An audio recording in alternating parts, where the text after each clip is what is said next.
بسم اللہ الرحمن الرحیم۔ آج انشاءاللہ ہم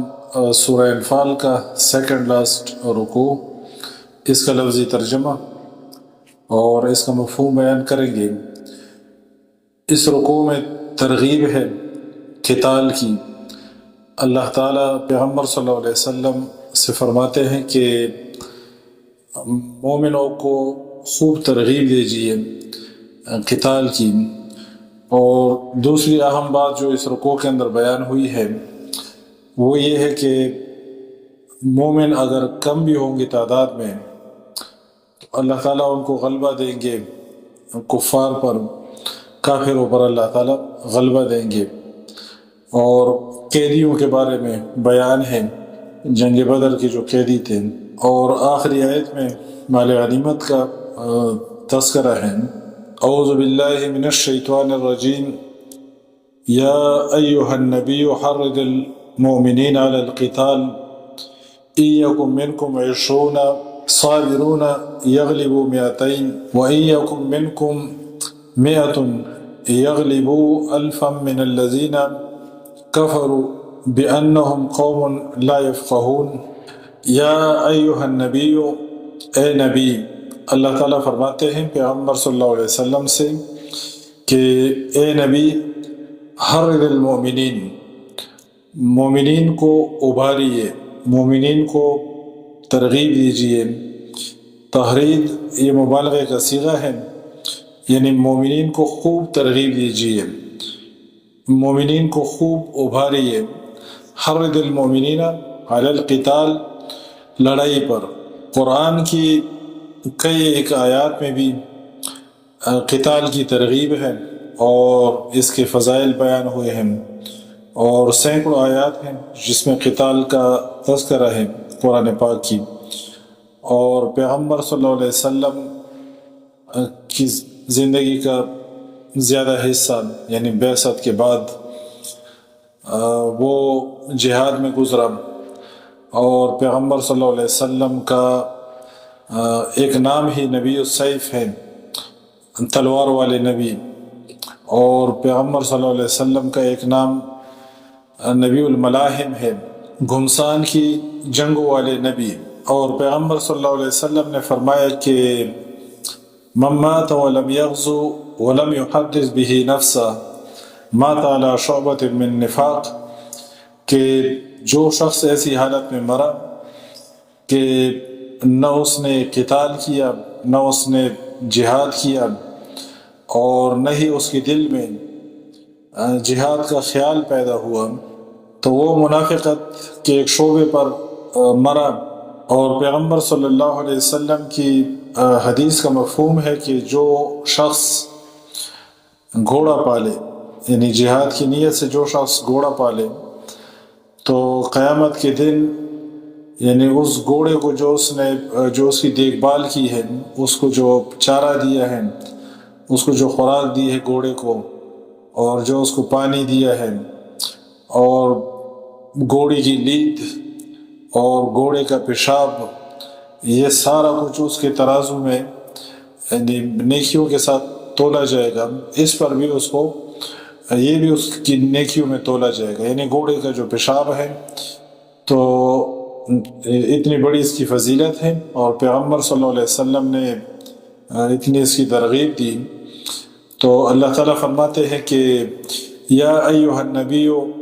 حرض المؤمنین علی القتال ان یکن، اگر ہوں گے منکم تم میں سے 20 صابرون صبر کرنے والے، یغلبوا تو وہ غالب آ جائیں گے 200 پر، وَإِن یکن اور اگر ہوں گے منکم تم میں سے 100 یغلبوا تو وہ غالب آ جائیں گے 1000 پر، من الذین ان میں سے جنہوں نے کفر کیا، بأنہم اس لیے کہ بے شک وہ قوم ایسے لوگ ہیں، لا یفقہون جو نہیں سمجھتے۔ اللہ تعالیٰ فرماتے ہیں کہ اگر تم میں سے 20 لوگ صبر کرنے والے ہوں گے، 20 لوگ ٹھہر جائیں گے اور ڈٹ جائیں گے، تو ان کو اللہ تعالیٰ غلبہ دیں گے 200 پر۔ اور اگر تم میں سے 100 لوگ ڈٹ جائیں گے تو اللہ تعالیٰ ان کو 1000 کافروں پر غلبہ دیں گے۔ اور اللہ تعالیٰ فرماتے ہیں کہ یہ اس لیے کہ بے شک کافر ایسے لوگ ہیں جو نہیں سمجھتے۔ الآن اب خفف اللہ، تخفیف کر دی اللہ نے، عنکم تم سے، وعلمہ اور اس نے جان لیا، انہ کہ بے شک فیکم تمہارے اندر، ضعفا کمزوری ہے، فَإِن يَكُن مِّنكُم لہٰذا اگر ہوں گے تم میں سے، مئۃ 100 صابرۃ صبر کرنے والے، یغلبوا تو وہ غالب آ جائیں گے، مئتین 200 پر، وَإِن يَكُن مِّنكُم اور اگر ہوں گے تم میں سے، 1000 1000 یغلبوا تو وہ غالب آ جائیں گے، 2000 2000 پر، بِإِذْنِ اللہ اللہ کے حکم سے، واللہ اور اللہ مع الصابرین صبر کرنے والوں کے ساتھ ہے۔ اس سے پہلی آیت میں یہ بیان تھا کہ 20 لوگ اگر صبر کرنے والے ہوں تو وہ غالب ہوں گے 200 پر، اور اگر 100 لوگ ثابت قدم ہوں گے، صبر کرنے والے ہوں گے، ڈر جائیں گے، تو ان کو اللہ تعالیٰ غلبہ دیں گے 1000 پر۔ اور اس آیت میں اللہ فرماتے ہیں کہ اگر تم میں سے 100 لوگ صبر کرنے والے ہوں گے تو اللہ تعالیٰ ان کو 200 پر غلبہ دیں گے، اور اگر 1000 لوگ ڈٹ جائیں گے، صبر کرنے والے ہوں گے، تو ان کو اللہ تعالیٰ غلبہ دیں گے، یعنی اللہ کے حکم سے ان کو غلبہ ملے گا 2000 پر۔ یعنی دشمن اگر تم سے 2 گنا بھی زیادہ ہے تو بھی اللہ تعالیٰ تمہیں غلبہ دے گا۔ اور ان آیات کی قدر تفصیل ہے، لیکن ہم اس کو بیان نہیں کرتے، اس کو ہم چھوڑتے ہیں، اس کی ضرورت نہیں ہے۔ اس کا جو خلاصہ ہے ان آیات کا وہ یہ کہ مومنین اگر کم بھی ہوں گے تو اللہ تعالیٰ ان کو غلبہ دیں گے کافروں پر، اگرچہ وہ تعداد میں کافر زیادہ ہوں۔ ما کانا نہیں ہے لائق لنبی کسی نبی کے، ان یکونا یہ کہ ہو، لہو اس کے پاس، اسرا قیدی، حتیٰ یہاں تک کہ یسخنا وہ خوب خونریزی کرے، فی الارض زمین میں، تریدون تم ارادہ کرتے ہو، عرض الدنیا سامان دنیا کا، واللہ اور اللہ یرید الآخرہ ارادہ کرتا ہے آخرت کا، واللہ اور اللہ عزیز نہایت غالب، حکیم خوب حکمت والا ہے۔ جنگ بدر میں کچھ کافر جو ہے نا وہ قتل ہوئے، 70 غالباً قتل ہوئے تھے، اور 70 جو ہے نا ان کے قیدی بنائے گئے، باقی جو ہے نا بھاگ گئے وہاں سے، بدر کے میدان سے کافر جو تھے۔ تو قیدیوں کے بارے میں، چونکہ یہ پہلی باقاعدہ جنگ تھی اور بہت ساری یعنی چیزوں کے بارے میں جو احکامات ہیں وہ پہلے سے نہیں آئے تھے، جس طرح یہ غنیمت کا بیان اس صورت کے اندر ہو رہا ہے، تو اسی طرح قیدیوں کا بھی پیغمبر صلی اللہ علیہ وسلم نے صحابہ سے پوچھا،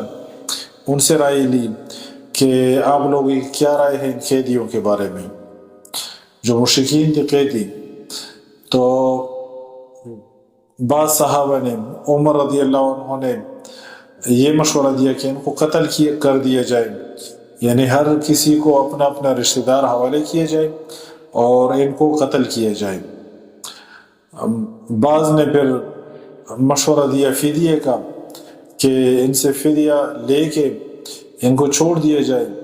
تو بہرحال فدیے پر پھر فیصلہ ہوا، فدیہ ان سے لیا گیا۔ تو اللہ تعالیٰ فرماتے ہیں کہ نہیں ہے لائق کسی نبی کے کہ اس کے پاس قیدی ہوں، حتیٰ کہ وہ خوب خون ریزی کرے، یعنی ان کو اصل میں اللہ تعالیٰ کی منشا یہ تھی کہ ان کو قتل کر دیا جاتا، اور اللہ تعالیٰ فرماتے ہیں کہ تم چاہتے ہو سامان دنیا، تریدون تم ارادہ کرتے ہو، عرض الدنیا سامان دنیا کا، واللہ یرید الآخرہ واللہ عزیز حکیم۔ لولا اگر نہ ہوتی، کتاب ایک بات لکھی ہوئی، من اللہ اللہ کی طرف سے، سبقہ پہلی ہی، لمسکم تو پہنچتا تمہیں، فیما اس کے بدلے میں، جو اخذتم تم نے لیا، عذاب عظیم عذاب بہت بڑا۔ اللہ تعالیٰ فرماتے ہیں کہ پہلی ہی ایک بات لکھی جا چکی تھی، اور پہلی ہی ایک بات مقدر تھی، اور اگر وہ بات مقدر نہ ہوتی تو اس کے بدلے میں تم کو عذاب ملتا، یعنی دردناک عذاب تم کو ملتا اس کے بدلے میں۔ اور جو لکھی ہوئی بات ہے اس کے بارے میں پھر مفسرین کی مختلف رائے ہیں کہ چونکہ اللہ تعالیٰ کی طرف سے مقدر تھا کہ مال غنیمت حلال ہے، تو جو فدیہ لیا گیا یہ مال غنیمت کے حلال ہونے کی وجہ سے اس کی وجہ سے یعنی اللہ کا عذاب نہیں آیا۔ دوسری بات یہ کہ پیغمبر صلی اللہ علیہ وسلم کا وجود، کہ پیغمبر صلی اللہ علیہ وسلم موجود تھے تو اس وجہ سے عذاب نہیں آیا۔ اور تیسری بات یہ کہ جو بدر کے اندر جو لوگ شامل ہیں، یعنی جو صحابہ، جو بدری صحابہ ہیں، ان کے لیے اللہ تعالیٰ نے مغفرت وہ مقدر کی ہے۔ تو یہ بات چونکہ لکھی جا چکی ہے کہ اللہ تعالیٰ نے ان کی مغفرت کر دی ہے، تو اس وجہ سے وہ عذاب ان پر نہیں آیا۔ فَكُلُوا، چنانچہ تم کھاؤ، مما اس سے جو تم نے غنیمتم غنیمت کا مال لیا، حلالا طیبا حلال پاکیزہ، واتقوا اللہ اور اللہ سے ڈرو، ان اللہ بے شک اللہ غفور بخشنے والا، بہت بخشنے والا، رحیم نہایت رحم کرنے والا ہے۔ سبحانک اللہم و بحمدک، اشہد ان لا الہ الا انت، استغفرک و اتوب الیک۔